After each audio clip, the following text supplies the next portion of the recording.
Pernah tak kita beli mainan mahal untuk kucing, tapi dia tinggalkan mainan tu dan pergi duduk dalam kotak kosong? Kadang-kadang bukan kotak pun, bulatan kecil atas lantai pun dia boleh duduk. Kenapa ya? Mari kita bongkar misteri paling comel dalam dunia haiwan. Kenapa kucing sangat suka kotak?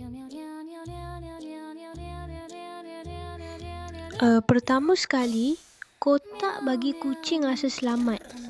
Kucing, walaupun kita pelihara di rumah, dalam hati dia masih ada naluri haiwan liar. Dalam dunia luar, tempat sempit dan tertutup adalah tempat paling selamat sebab tak mudah nampak dari jauh. Bayangkan macam budak kecil yang suka sorok bawah selimut bila takut.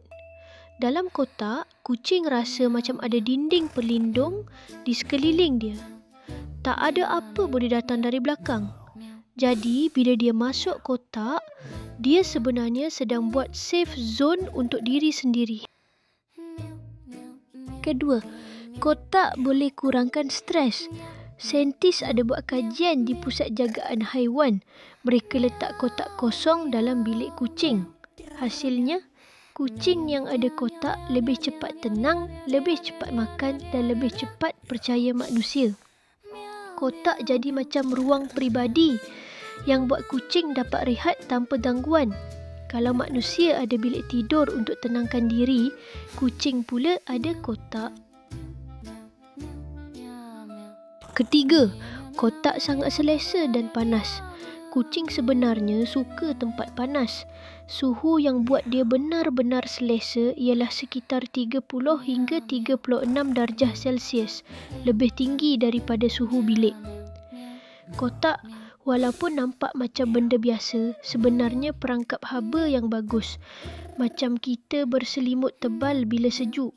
Bila kucing masuk kotak, haba badan dia tersekat dan tak keluar. Jadilah kotak tu tempat tidur paling selesa untuk dia. Keempat, kucing ada naluri memburu. Bagi dia, kotak adalah tempat menghendak. Tempat dia bersembunyi sambil tunggu masa nak terkam mangsa.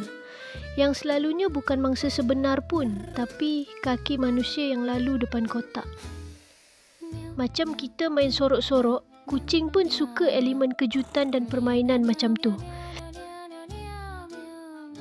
Jadi, kenapa kucing suka kotak? Sebab kotak bagi dia rasa selamat, kurangkan stres, bagi keselesaan dan haba dan memenuhi naluri memburu dia.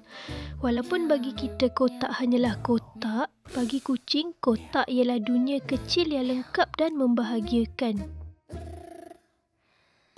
Kalau ada fenomena lain yang kamu nak saya terangkan, tinggalkan di ruang komen ya.